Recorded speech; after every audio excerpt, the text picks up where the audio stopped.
Trig students, welcome back. This is a new week of trigonometry and we're getting right into it. We're going to go over basic trig functions and special angles. How do they provide a strong foundation for trigonometric functions? We're going to go to it. But first, let's go through bell work. We're going to go through some most missed questions from last Friday's radians and arcs quiz. We're going to go through the objective and central question. What are we trying to find? What's the purpose of today's lesson? And then we're going to go through several examples, some foundational things, look at obviously triangles, and then the summary, closure, and homework. So let's go to it. These are the two questions that I wanted to personally put on the bell work so that you guys can actually see how to do it, because I think about four of you on the regular homeworks, on the regular quiz, missed this, and about 5 of you missed this. So it's a lot, I think. So I'm going to go through them. If you need to know this, then I would write it down. By the way, the radians and arcs quiz can be retaken. It can be retaken anytime this week. So if you took it on Friday, then by all means let me know, because you have until next Friday to retake that. But you need to let me know so I can actually open it up for you. So if you ever want to retake a quiz, just email me. I want to retake it. I'll open it and I'll close it for 1 week. But then you'll need to make sure you tell me when it is done, when you completed it. So let's go to town. This first one, what is it? Find the radian measure of the central angle. So find the radian measure of the central angle where the radius equals 1 meter. Let me get that in there. That intercepts an arc of S equals 300 centimeters. So the reason why this question is so kind of odd is because it actually gives you two different units. But first, before I do anything, I want to actually write down my formula before I do anything. And this is my formula. So we want to find theta. I don't know what theta is. I do know what R is, and I do know what S is, but the problem is S is in centimeters and not meters. So my first step is literally to take that centimeters, and that's the tricky part. Some of you probably missed it because you just didn't see that. We need to take that centimeters and actually move it to meters. So what do I do? Well, first off, let's label it S equals 300 in centimeters. How many meters, or how many centimeters does 1 meter have? Well, it has 100 centimeters. So 100 centimeters equals 1 meter. This is the conversion factor. And so if I have 300 centimeters, that means I have 3 meters. So this is my S. That's the thing we need to catch. Okay, and then my R is, of course, just 1 meter per 1 radius. Okay, so now my second step, let's put it all together. My theta, that's what I want to find, my radian measure. So I take 3 meters all over 1 meter per 1 radian. Of course, the meters go poofy. You multiply by the 1 all over 1 radian. So that means you get just 3 radians. Okay, that is my actual answer. So I'm sure a lot of you knew how to do this. You just kind of went fast and you didn't see the centimeters part. But I wanted to put it on here just in case. All right, the second one is a little bit more tricky. Okay, find the positive radian measure of an angle of the second-hand clock that moves through the given time, 24 seconds. Now, there's a couple things we need to kind of deduce here. Number one, I'm going to try to do this in step-by-step notation. Number one, we need to do a conversion factor. We need to know how many revs is 24 seconds. How many rotations is 24 seconds? So I take 24 seconds, okay? I multiply this by 1 rev per 60 seconds. So the second hand goes around a whole 360 degrees, 1 revolution per 60 seconds. Now, of course, the seconds go poofy, and now I'm left with 24 revs all over 60, which then reduces down to 2 over 5. 2 all over 5 revs. So this is how many revs 24 seconds is on the clock. How many revolutions, how many rotations. Now my second step is to take those 2/5 revs. Let's take the 2/5 revs, 2 over 5, and multiply this by my trig. So 2 pi radians per 1 rev. So because it's a circle, it goes around 360 degrees, 2 pi. So 2 pi radians per 1 rev. The revs go poofy, and now what I'm left with is 2 times 2, which is 4 pi, and 5 times 1, which is 5, and then this is, of course, radians. So that is how you would do it. That is how you would do it. I hope that makes sense. If you had 45 seconds in there, you could still do it. If you had maybe like 18 seconds, just follow this step. Multiply it first by 1 rev all over 60 seconds. You reduce it down to this many revs, whatever that is. Okay, and then you would take that and multiply it by your trig, 2 pi radians all over 1 revolution. And then the revs go poofy, the rotations go poofy, and then of course you're left with radians down here. So I hope that helps. I hope that you look at that and you're like, oh my gosh, maybe I should retake that, because you should. But let me just say this, guys. Looking at all my online classes, I have 3. And by far, your class, Trig, is the best. I almost cried a little bit. I'm not even exaggerating. I'm almost teared up just going through your grades. And there's only a couple of you that maybe have an extension, a couple of you that didn't get the proper work done on time, but the vast majority of you with so little reminders did the work that you were supposed to do, and that is a blessing. That is amazing, and I'm so proud to call you my students. So thank you for doing amazing work, for just putting in the time underneath pressure. Some of you were underneath pressure and you still did what you needed to do, and that is fabulous. That is something to be proud of in and of itself. So thank you from me to you.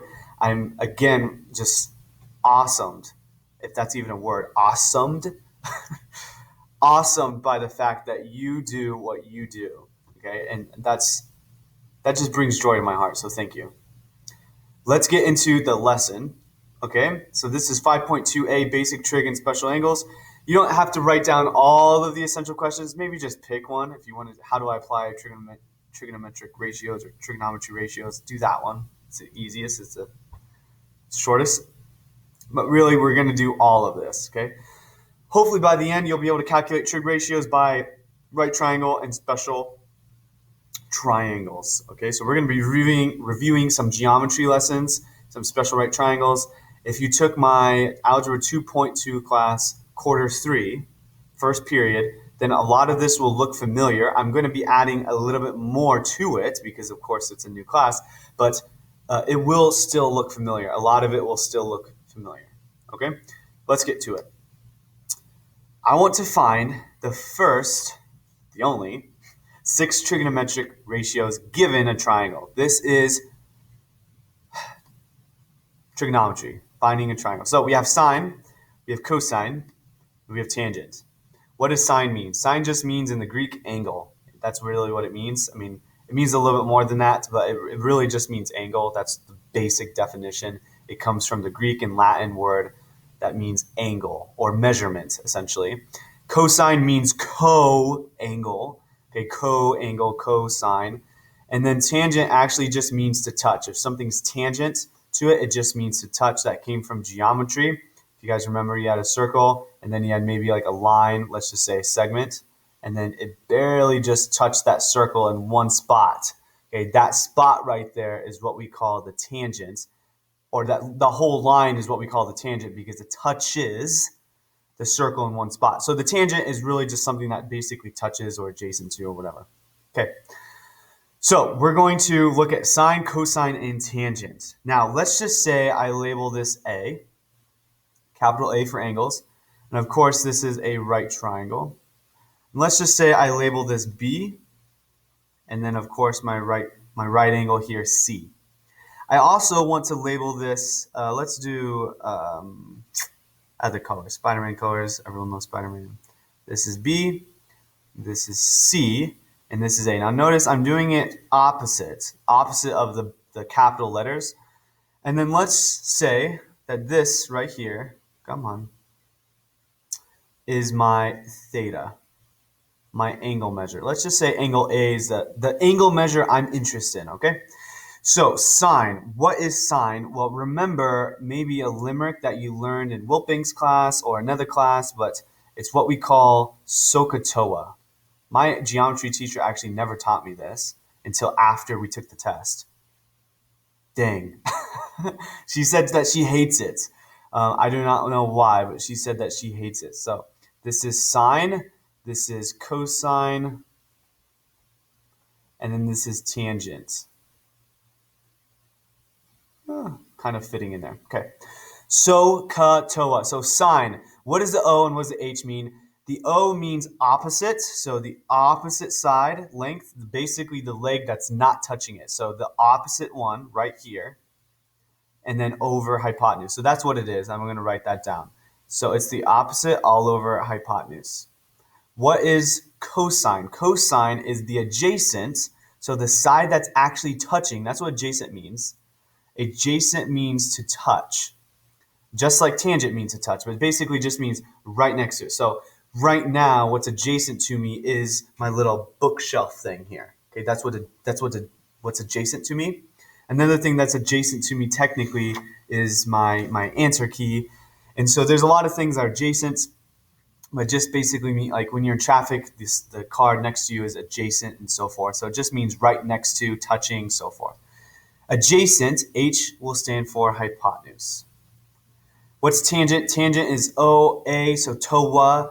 That stands for opposite, and then all over adjacent. Okay? All right. Now, what does cosecant? These are the reciprocals, and we should be kind of familiar with that. Sorry about the adjacent right there. But we should be pretty much familiar with these. They're literally just the reciprocals, which means they're the flips, okay? So they kind of go in order. So this reciprocal of sine is cosecant, so that means I'm going to flip it.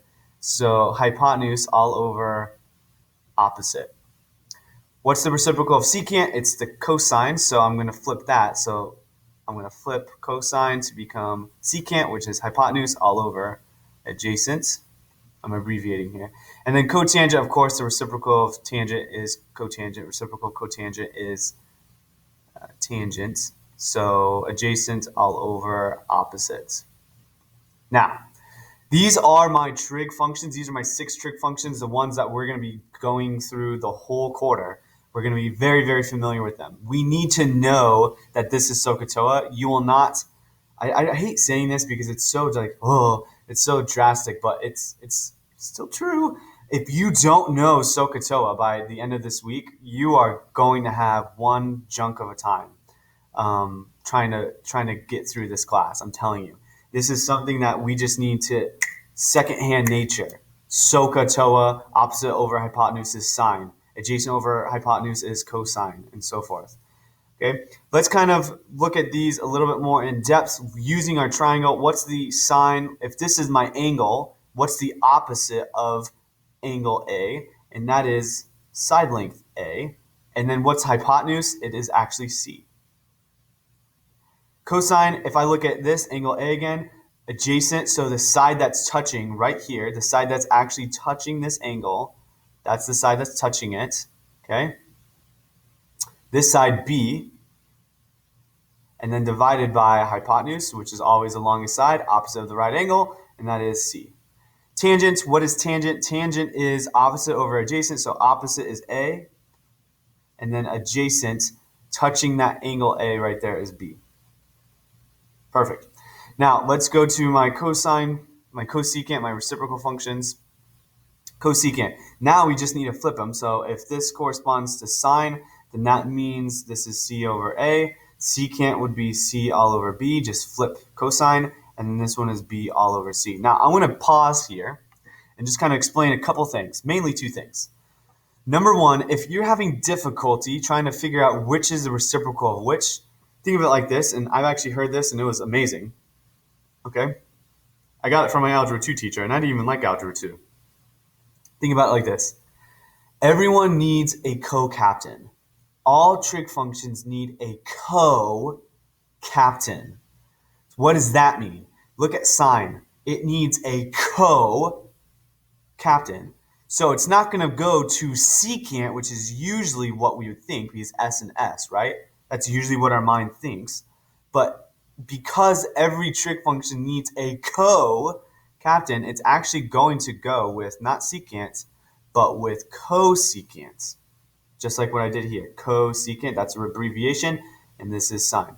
Think about it like that. And then if I go to, let's do purple, cosine, it doesn't need a co. Again, it is itself a co. So that means it goes with the one that doesn't need a co. So secant. And then tangent is probably the easiest. I mean, let's be real. So this is tangent, and then this is cotangent. Okay? Sweet. So that's the first thing I want to remind you or kind of tell you about. The second thing I want to tell you about is this, and this is so important. And watch. Right here, look at this. Sine of theta, cosine of theta, tangent of theta, cosecant of theta, and so forth. What is this? This is an angle measure. This is an angle measure. I'm going to abbreviate just angle. So this is an angle measure. Okay? Is that a side length? No, it is an angle measure. What is a side length?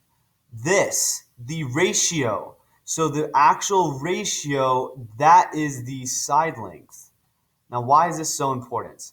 Because again, if we don't know this at all, if we don't know that what the trig functions produce, what they output is a ratio or side length, we're going to have a hard time, okay, especially in the next couple of days. Now think, you're putting in angles attached to the trig. So that means right here, this sine, what doesn't get attached to it is a side length. What gets attached to it is the angle measure.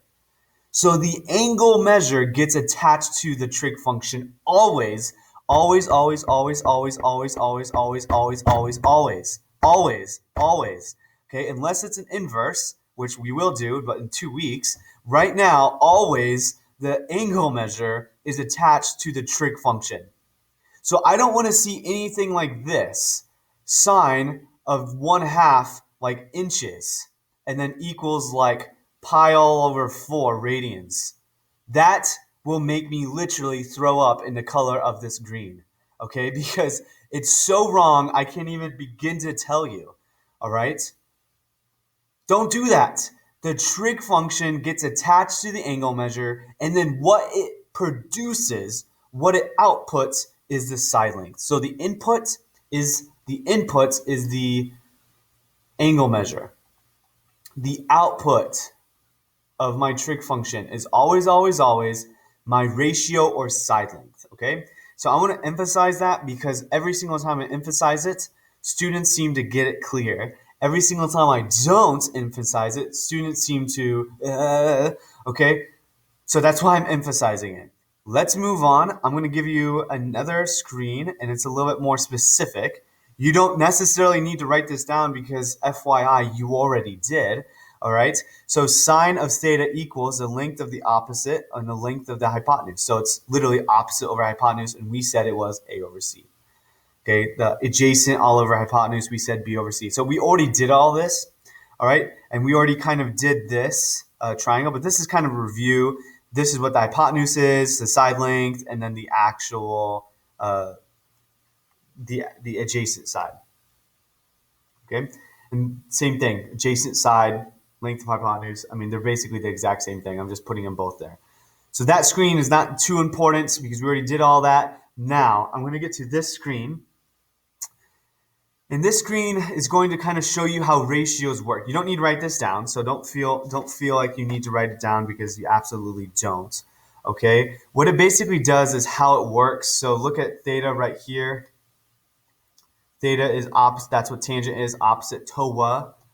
This is TOA, so opposite, tangent is opposite over adjacent. Opposite, which is 3, all over adjacent right here, the side that's touching is 2. That's really all this screen is showing you. It could be with decimals, absolutely. It doesn't matter where my theta is, okay? As long as it's a right triangle, it will always follow, okay?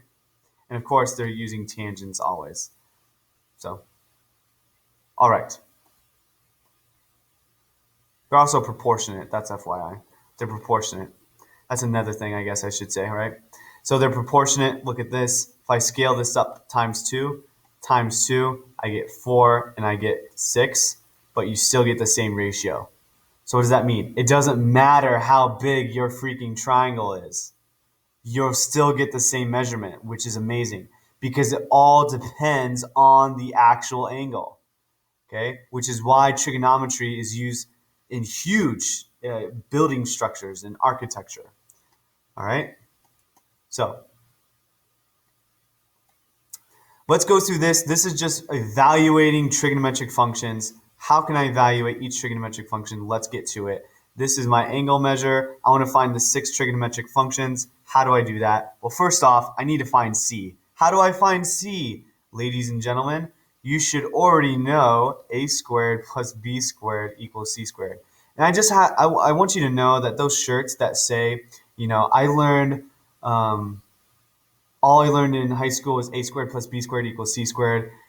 Thank goodness I can actually do my taxes or whatever. Like something snarky like that. I think that's stupid. Your parents should be the one actually teaching you how to do taxes, not the school. The school should be teaching you how to actually regulate your passions into one isolated thing. And if that's not math, at least you know, and then you can go to college and not trying to switch your major left and right. Okay, so if high school does its job, it's supposed to direct students to what they love to do. And if they don't like math, then that's great. So personal rants aside, I actually hate those t-shirts. Not because I'm a math teacher, because it just doesn't make any sense. It's just spewing out ignorance. Okay. Anyways, a squared plus b squared equals c squared. How do I do this? Obviously, you guys should already know. 5 squared. B, I do know, which is 12. My b. By all means, go right past me. Start solving this. Okay, so this is 25. This is 144. This is c squared. These together equal what do they equal? 25, 169. So then that means this is c squared, square root. So c equals 13. Yeah, 13. Boom. Okay, so that equals 13. Now, my second step, let's find the 6 trigonometric functions. Do I know what theta is? No. Do I care what theta is? No. Okay, I don't care what theta is. It doesn't tell me. I don't want to find it. I can find it, I personally can. I don't know if you guys can. I can use it using inverse trig functions, and we will do that later. But as of right now, I don't care what it is. It's not asking for that. What it's asking for is find the 6 trig functions: sine, cosine, tangent, and so forth. So this is my angle. Sine is opposite all over hypotenuse, in which we found was 13. So that means this is 5 all over 13. That is my answer. Cosine. What is cosine of theta? It's going to be adjacent, so b, 12, all over hypotenuse, which is 13. Tangent. What is tangent of theta? Tangent of theta is opposite, so 5 all over my adjacent, which is 12. Toa, so opposite over adjacent. And now what is my cosecant? Remember, cosecant, everyone needs a co-captain. So right here, it goes with sine. So that means I just flip it, right? So that means it's going to be 13 all over 5. Okay, I'll separate them right here. And then I have secant of theta, that everyone needs a co-captain. So that means it goes with cosine. So this is 13 all over 12. And then, of course, cotangent of theta, that is 12 all over 5. Wow. I'm going to leave it. 12 all over 5. Sweet. All right, let's erase. Let's do another one.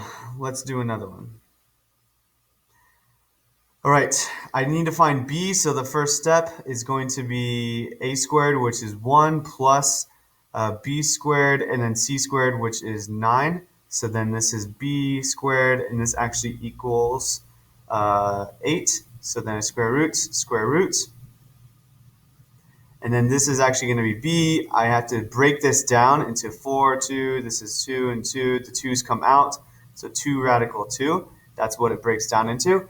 And by the way, if you have a lovely TI-36X Pro, specially made for you, it would reduce it for you. You can just plug in radical 8 and it reduces it for you. Desmos, unfortunately, does not do that. Sorry. But hey, if you get this lovely TI 36X Pro at Walmart, $20, it will reduce radicals for you. I highly recommend this. Highly recommend it, especially for today's lesson and moving forward. So please ask your mom, get an advance on your allowance or something, and get that calculator. That is an amazing calculator, definitely worthwhile, even after this class.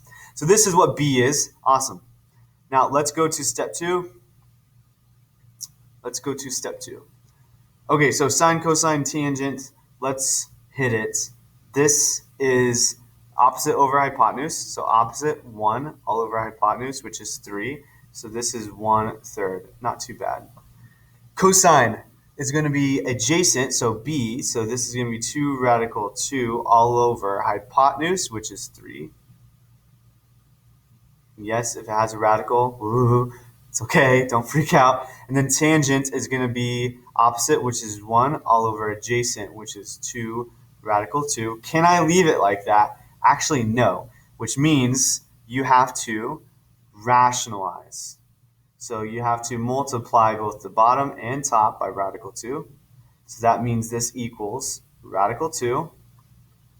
And then, of course, I have radical 2 times radical 2, which is just 2. But then that becomes 2. But then I still have a 2 right here that I still need to work through, which 2 times 2 is just 4. So this is my rationalized answer. Okay, that's my rationalized answer. Good deal? All right, let's go and do my reciprocals. Cosecant of theta. Remember, I don't care what theta is. Okay, I only want the side lengths, the output, the side lengths. I flip it, so 1 over 3 is just 3. Secant. I flip this beast, which is going to be really nasty. Watch. So 3 all over 2 radical 2. I need to rationalize, so I'd have to do radical 2 all over radical 2. And so this becomes 3 radical 2. And this radical 2 times radical 2 is, of course, 2. And then times another 2 is just 4. So I have 3 times radical 2 all over 4. And then I'm going to do cotangent right here. Cotangent of theta. Now I could flip this, right? Yes, I could flip that, and I would still get the same thing. Now, if I did flip it, this is what it would be. It would just be 4 all over radical 2, and then I would have to rationalize, and so this would be 4 radical 2 all over 2, which would then reduce down to 2 radical 2. This is what cotangent is. Do I need to do it that way? No, watch. I could just take this little bit, like this little guy, this bit, and just go all the way over here. So much less work, right? It's already the same thing as tangent, but just not simplified. And now if I take that and flip it, then I still have 2 radical 2 all over 1, which of course is the same thing as 2 radical 2, which of course is the same thing that I got right there. Okay, so I would recommend looking at your non-simplified radicals in order to solve for some of the reciprocals, okay? That one was a little bit complicated because I had radicals in there, but I hope you got it. I hope we're good with radicals. If we're not good with radicals, that would be really disappointing, okay? I'm going to erase. Let's move on. Let's do a checkpoint here. Let's see how we do, okay? Let's see how we do. So go ahead, pause the video if you need to. I'm going to show you the answer. All right, welcome back. So this is the answer. All of this underneath step 2. The first thing I needed to find was the Pythagorean theorem, which of course gives me C, and C will be 5. But notice, did I really need to do that? No, because this is a 3, 4, 5 triangle, so you didn't really need to do that. But you could if you wanted to. It still works out. And then these are all the ratios: sine 3 over 5, cosine 4 over 5, tangent 3 over 4, and then the reciprocals. Okay, so that is that one. Now go ahead and pause the video and do the same thing here. I probably won't give you all 6 trigonometric functions, but I may. I probably will. But go ahead and pause the video. See if you can try this one. Awesome. Welcome back. So this is the final answer for the second checkpoint here. Pythagorean theorem gives me b equals 2 times radical 6. I had to break down the 24 to be 8 and 3. You can do 12 and 2, but I did 8 and 3, or you can do 6 and 4. I did 8 and 3, 4 and 2, and then 2 and 2. So that 2 combines right here, and then I have left 3 times 2, which is 6. And then, of course, my trigonometric functions. I did have to rationalize on the tangent. I did say I probably wouldn't do the other 3. I'm just going to do the regular for the sake of time. So here's sine, cosine, tangent. I encourage you to write out the actual other 3. Go ahead and do that. You don't need me to do that. All right, so let's erase this. Let's move on to our special triangles. What are the special right triangles? Well, first of all, the first triangle I have is 45, 45, 90. Okay, this is going to be some geometry review, but we're going to mix it in with some trig. By that, I mean, how do we evaluate this triangle using radian measure? How do we evaluate this triangle using radian measure? And then what are the actual 6 trigonometric functions of a 45, 45, 90? This right here, I'm going to kind of highlight. This is something that we're going to really need to know. So this is probably the most important one. Absolutely. And I'm going to show you what those are in a bit. So I have a triangle. Let's do blue. I have a right triangle right here. Okay. This is my right triangle. Now let's just say this is 45, 45, right? Now I'm not going to use radians. I'm not going to use degrees. I'm going to use radians because we need to get used to radians. So instead of 45 here, I'm actually going to put the radian measure, which is pi all over 4. So the radian measure is pi all over 4. I hope you know that. If you don't, then do, your pi, don't do that. Do your 45 times your pi all over 180 conversion factor, and then you'll get to pi all over 4. So I know 45 degrees is pi all over 4. Now, if that is pi all over 4, that means this is pi all over 4 because it's 45, 45, 90, right? And this is 90 degrees, which means if the base angles are the same, that means my side lengths are the same because then it becomes an isosceles triangle, okay? An isosceles triangle. Now, off to the side, some geometry review, shall we? Off to the side, we had some geometry stuff going in our minds. I kind of already reviewed a little bit of this about a week ago on the first maybe day 2 video. Now remember, we used to say this: if this is x, and this is x times radical 2. If that was right here, if that was pi all over 4 or 45 degrees, right? That's what we used to say. Yes, that was geometry. Now watch. Wait. What if, just because, what if I change these x's not to another variable, but to a number? What if I let x equal 1? Okay. This is what it'll look like. What if I let x equals 1? This is what it'll look like. Now, there's a reason why I'm going to let x equals 1. Okay, there is a reason why I'm going to let x equals 1. I'm not going to tell you that reason until next week. Okay, but there's a reason why. Let's just say x equals 1 just because. Okay, how would that impact this? Okay, how would this impact it? Well, it would impact it significantly, especially when we start using trigonometric functions. But also, the cool thing about trig, I just wanted you to kind of drop your pencil down and just kind of chill with me. I noticed this right when I was doing my student teaching, and no one ever taught me this, but this is one of the reasons why I absolutely love trig, because it has so many different representations and it connects all the same. What do I mean by that?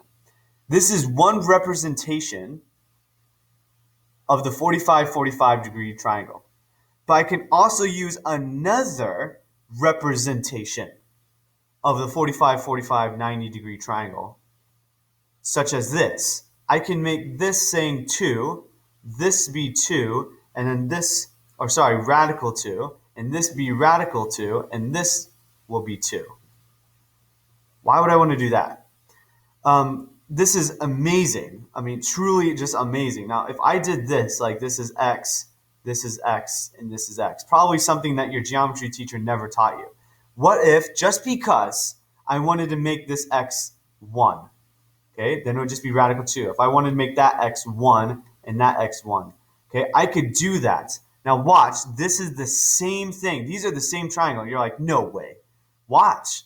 I'll do one trig function just cause. Sine of pi all over 4. Now watch this.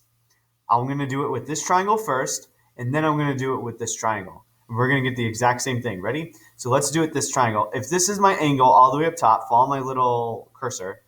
My opposite is 1, and the hypotenuse is radical 2, or 1 times radical 2. So opposite over hypotenuse. So I'm going to write 1 all over radical 2, which this rationalizes to radical 2 all over 2. Okay, that is sine. Now watch this. If I still do sine of pi over 4, but not with this triangle, but with this triangle. This is all for free, by the way. This is amazing. I love this. Okay, watch.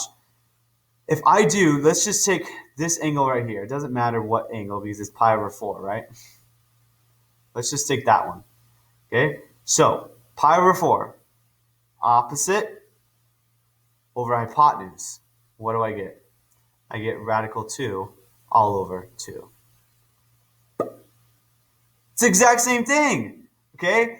And because it works, like math works, so I don't really care, and this is what I'm going to say, guys. I don't really care if you put down this triangle right here. This is probably the most familiar triangle that we know of from geometry.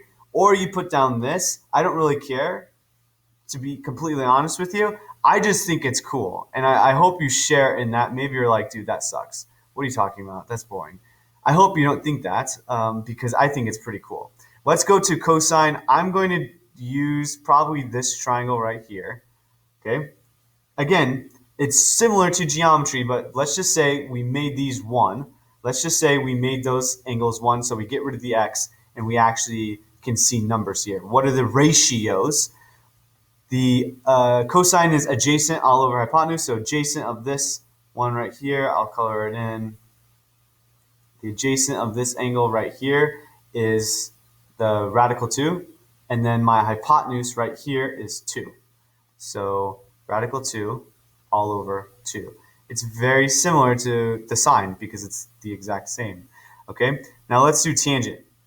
Tangent of pi all over 4. What is tangent of pi over 4? That's opposite over adjacent. So this is radical 2 all over radical 2, which equals 1. If I did it with this triangle too, look at this. Opposite 1 all over adjacent 1, which equals 1. It works.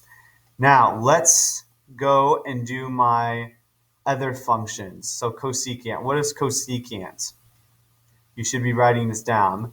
Okay, this is very important stuff. I'm just going to flip it, right? Now, am I going to flip this rationalized version? No. I'm going to actually flip this one because that's the easiest to flip, so I don't need to re-rationalize it. And so that is radical 2 all over 1. If you just want to put radical 2, that's fine. But again, I want to do this one right here that with my cursor because this one's not rationalized. And when I flip that, I get this answer. If you do this one and you flip that, you're just going to have to re-rationalize it. So it's easier to go through the less simplified answer. And so that when you go to your cosecant, your reciprocal, it's already simplified. Okay, because these mean the same thing right here. I can use either one. Now, let's go to secant. Secant of theta. Again, do I care what theta is? Yes. Usually I don't, but in this case I do. So let's do pi over 4. Okay, so secant pi over 4, what is that? It's opposite of this. So this is going to be 2 radical 2 because I'm flipping cosine. And when I, basically when I rationalize, I'm going to get 2 radical 2 all over 2. Okay, when I rationalize, I get 2 radical 2 all over 2, which of course is just radical 2. So notice that they're the same, okay? Radical 2, radical 2. And then we're going to do cotangent, and this is probably the easiest one because cotangent of 1, cotangent of pi over 4 is just the reciprocal of 1, which is just, of course, 1. So these are the 6 trig functions for pi over 4, 45 degrees. We're going to go to the 30, 60, 90 degree triangle and hash those out. All right, let's hit it. Make sure you get these down. These are very, very, very, very, very important. All right. Now we're going to go to the 30, 60, 90 degree triangle. Okay, 30, 60, 90 degree triangle. Let's go to town. So let's just say this is right here. This is pi over 6. Pi over 6 is 30 degrees. I know it's pi over 6 because this is the shorter side, and that's the longer side. So the shorter side gets the opposite of the shorter angle, which is pi over 6. And this one right here is going to be pi all over 3, which is 60 degrees. Now remember your triangle. Remember your triangle. We did 2x. In geometry, we did 2x, and then we did x radical 3, and then what we did was x. Okay? This was your triangle in geometry, but you didn't do radians, right? You did 30 degrees and 60 degrees. Now watch. Again, just because, there's a reason, but just because, let's just make this x1. So 2 times 1. Let's just make this x1. So radical 3 times 1. And let's just make that x 1. Again, there's a reason why I'm doing this. I'm going to show you that reason next week. So just hold on. Okay, but let's just say we take our geometry triangles, special right triangles, and we take that x and move it to 1. What do I get? I get this. Okay, now, what does that mean? Let's start going to town. What is sine of pi all over, let's do pi over 6 first. Now notice, last slide, we just had pi over 4. This slide, we're going to have 12 trig functions. You know why? Because we're going to have pi over 6 and pi over 3, and we're going to do 6 trig functions on each. So hold on to your belt buckle there, kids. Okay, so sine pi over 6, what is it? Opposite 1 all over hypotenuse, which is 1/2. Let's do cosine of pi over 6. Adjacent, so adjacent is radical 3, and then hypotenuse is 2.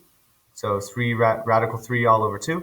And then let's go to tangent, pi all over 6. Opposite, which is 1, and then adjacent, which is radical 3. So if I rationalize this, I have radical 3 all over 3. All right. Let's go to my reciprocals now. My reciprocals for pi over 6. So let's do cosecant of pi all over 6. Reciprocal of that is going to be 2 all over 1, which is just 2. Secant of pi all over 6. I want to do theta, but we already have an angle. Pi over 6. That's not pi over 4. Pi over 6. And then what is that? Well, it's going to be 2 all over radical 3. So I obviously rationalize it. So this is 2 radical 3 all over 3. That is what I have. And then we can do cotangent of pi all over 6. And so that, remember, use the unsimplified version. That's a lot easier. So I'm just going to write radical 3. Flip that.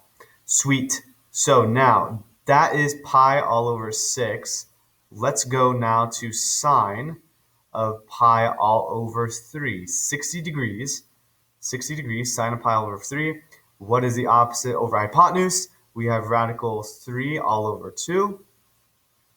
Okay. Cosine of pi all over 3. I have adjacent 1 all over hypotenuse, which is 1/2. Now notice, look at the sine of and cosine of pi over 6. They're kind of flipped, right? They're flipped. Yes. So sine of pi over 6 is 1/2, and cosine of pi over 3 is 1/2. So they're kind of flip-flopped back and forth. And then tangent of pi all over 3 is going to be opposite radical 3, and then we have 1. So this is radical 3. Perfect. Now let's go to our last 3. Okay, so cosecant. Cosecant of pi all over 3. What is that? I'm going to flip this. So cosecant of pi over 3. So this is 2 radical all over radical 3. And this rationalizes to 2 radical 3 all over 3. And then I go to secant of pi all over 3, 60 degrees. And so I look at this 1/2. I flip that. So this equals 2. Now look, cosecant and secant are flipped in blue. They're kind of flipped, right? Yeah, they're flipped. And then I have cotangent of pi all over 3. What is cotangent of pi all over 3? I just flip this. So this will become 1 all over radical 3, which of course reduces down to radical 3 all over 3. And that was, of course, flipped with this tangent right here, all over there. Okay, so I know I did that kind of fast, but those are my 12.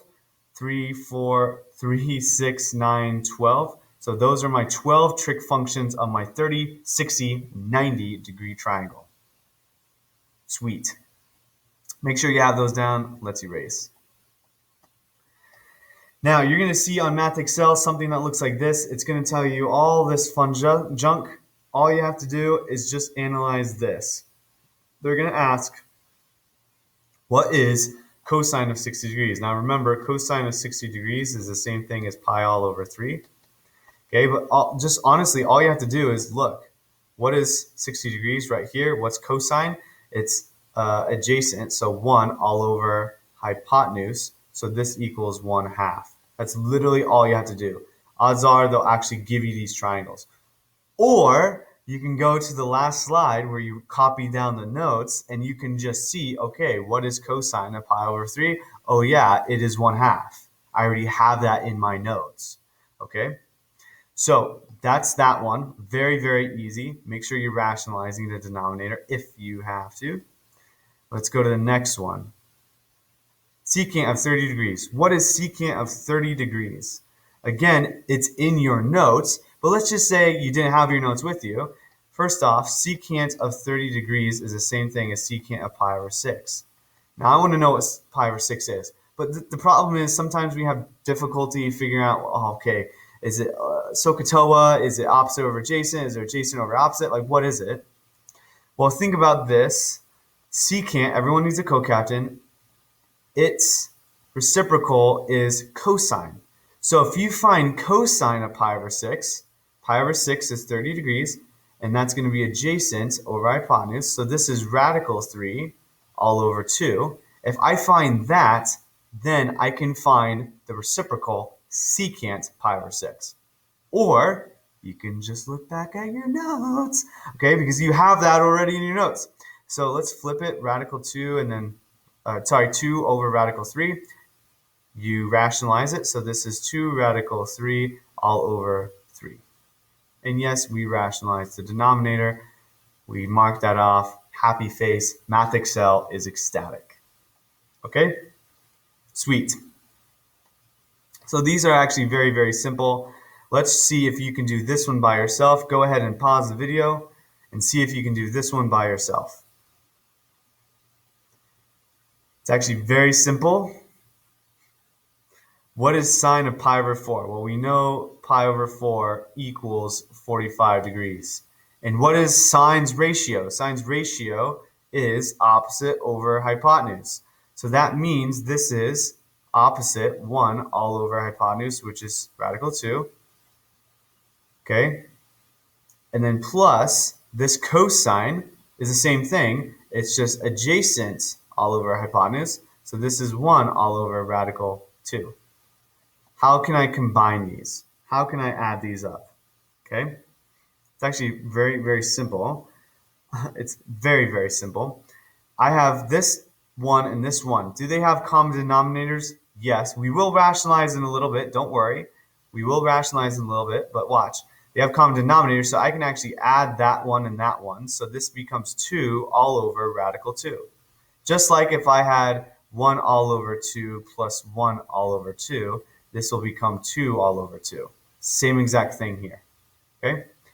Now, let's rationalize. This is radical 2. This is radical 2. Those go poofy to become 2. So I have 2 radical 2 all over 2, which goes poofy, and this becomes just radical 2. Or you could just use your notes, right? You already should know what sine of pi over 4 and cosine of pi over 4 is. So you could have not just done all this radicalization. You could just use your notes and say, okay, sine of pi over 4 is radical 2 over 2, and this is radical 2 over 2, because I'm using my notes on these, right? So we can add them. This is 1 radical 2, that's 1 radical 2. I can add them to become 2 radical 2 all over 2 because they're like denominators. That goes poofy. I have radical 2. And that's exactly what I got here.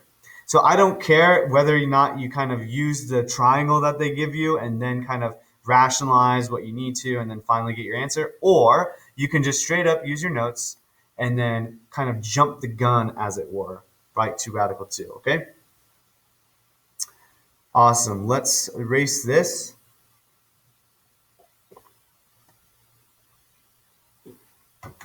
Let's look at angle of elevation,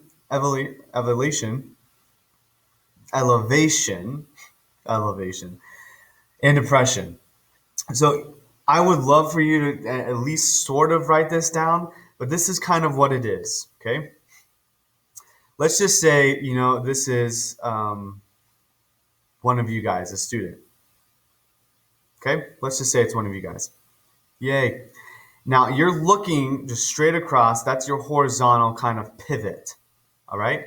Now this is almost like your x-axis. Let's just say you look above and you see often like an awful plane about to curve right into, right around, I don't know, right around your building or something. And then you look up, that's your angle of elevation right here. Now, if you look down at the car, right there is your angle of what we call of depression, okay? So this is actually used a lot in mathematics and a lot in engineering. So very, very important. Let's erase this and let's get to an example. Okay, so siding the top of a building. Siding the top of a building, what do I have? Give me 1 second. So siding the top of the building, a surveyor measured the angle of elevation to be 22 degrees. Okay, so surveying the top of the building, a surveyor surveying the top of a building. So let's just say, do I actually have like a picture here? I do. Okay, great.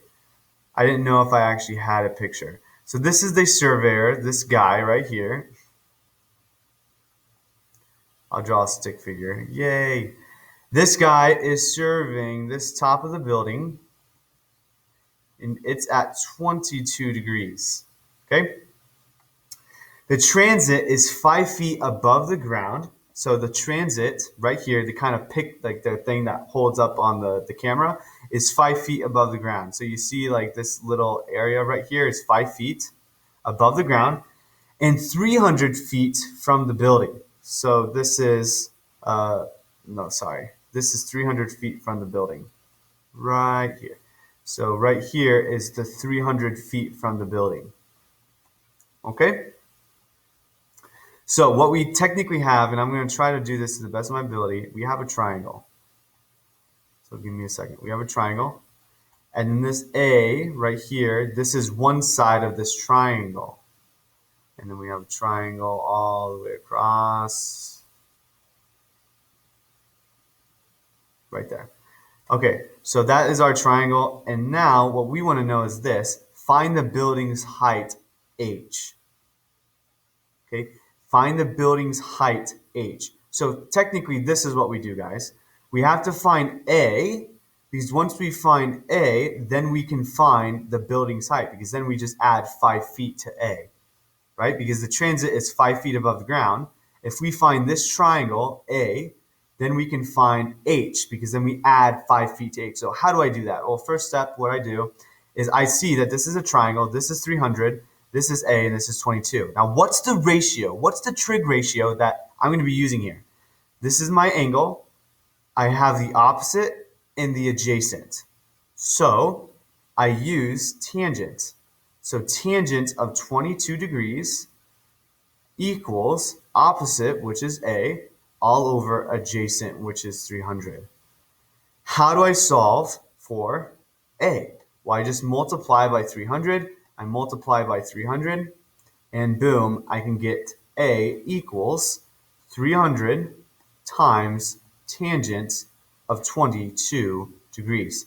Now watch this. this is actually something that I can place into Desmos, this thing right here. Okay, and I will do that. So let's go to desmos.com. 300 times tangent of 22. Let's do 300 and then tangent. I literally just type in tangent and then 22. Now, here's the difference. Here's the thing. Watch, watch, watch, watch, watch. I go to my settings. It kind of looks like a graph settings here. I need to type that. And now notice at the very bottom, it actually gives it to you in radians. Do we want radians? No, I want 22 degrees. So I need to make sure I select degrees and then boom, there it is. All right. Now this will always, on a blank graph, it will always automatically default to radians. So you have to make sure, I'm telling you this, if you're going to use Desmos at all, you have to make sure you default, go to the settings, and then change it to degrees. Make sure you do that. If you're using your TI-36X Pro, just click on mode here. If you click on mode, it's right by the second button. You'll see a blinking light and it'll say degrees and then radians. And then you just basically kind of go over each one and just make sure you're in degrees. I'm already in degrees for mine, and so I'm solid. Make sure you change it that way. I'm going to use Desmos for most of you. And now what I have here is A, 121.2, and I'm going to round to 1. So 121.21. Let's go over here. 121.21. So A equals 121. Was it 21? It was 21. Okay, and I think, yeah, we're in feet. So this is A. Now my second step is to find H. Well, H equals 5 plus 121.21 feet. And so that means this is 126.21 feet. That is how high this building is. Okay? Sweet. Sweet, sweet, sweet. So that is how you do angle of elevation problems. Let's erase. Now, here's the summary. I would highly encourage you actually to write this down, only because it kind of, I don't know, it just kind of summarizes everything, like the basic angles for you. It doesn't give you the reciprocal angles, but it does give you the actual sine, cosine, tangent. This is everything we've done. You already have these in your notes, but this is your summary. You can write it down in a nice chart. I will actually give you a chart, something that looks like this, but it's way more expanded. I'll give that to you next week, okay? But for right now, if you want to write this down, that's awesome. If not, if you'd rather just flip through your notes, that's cool too. Let's get to some practice. I want you guys to kind of complete as many of these as you possibly can. Complete as many of these as you possibly can. Go ahead and just pause it and then come back, and I'm going to have the answers of the workup here for you. I'm going to briefly explain them and see if you actually get the right answers. If you do, then you're a king or queen at special right angles. All right, welcome back. So these are the answers. Hopefully you got them semi-correct, yes? So the first one is really easy, just 1. You can look at your notes for that.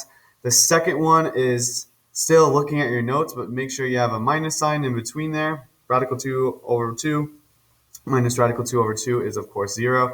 Now these down here are actually absolutely the worst, okay? Because you have to do a lot of radicalization, a lot of rationalization, and so forth. I'm going to try to explain it really quick. This right here, the tangent pi over 3 is just the radical 3, and then the 2 is just this 2 right here, plus 1 all over, and then this is this, but then I need to flip it, okay? I need to get it out of the fraction, because I have a fraction underneath the fraction, so I need to flip it by multiplying it by the reciprocal, which is what I did here. When I multiply by the reciprocal, I flip it, multiplies by 1, the numerator, so I just get this, okay? And then I need to find common denominator, so multiply by radical 3 times radical 3 on both numerator and denominator.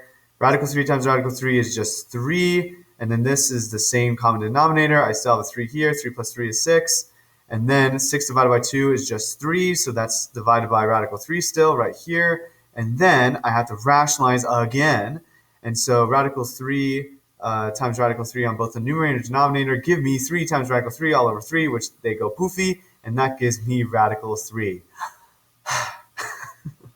So hopefully you maybe got that. And then this other one is really just similar.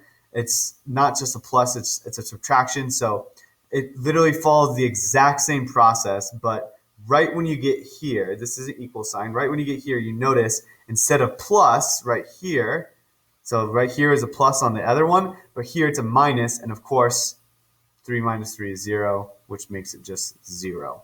So it's really all of the same stuff until this part, and then gives me 0. Great.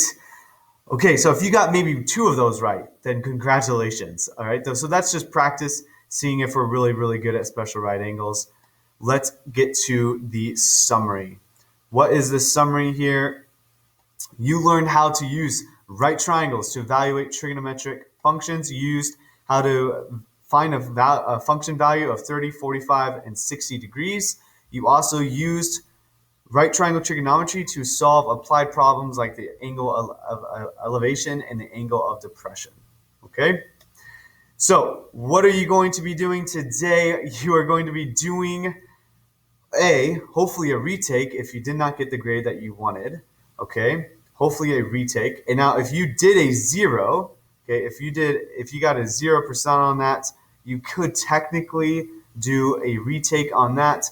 But there are no retakes for homework quizzes. There are no makeups for that. And you have a 0 if you have a 0 in for the radians and arcs quiz because you just didn't take that last week, you can still retake it. Okay, you can still retake that. Don't worry, but that's going to be your only retake. It's not like you're going to make it up and then you have another retake after. If you retake that, it's your only one and only retake.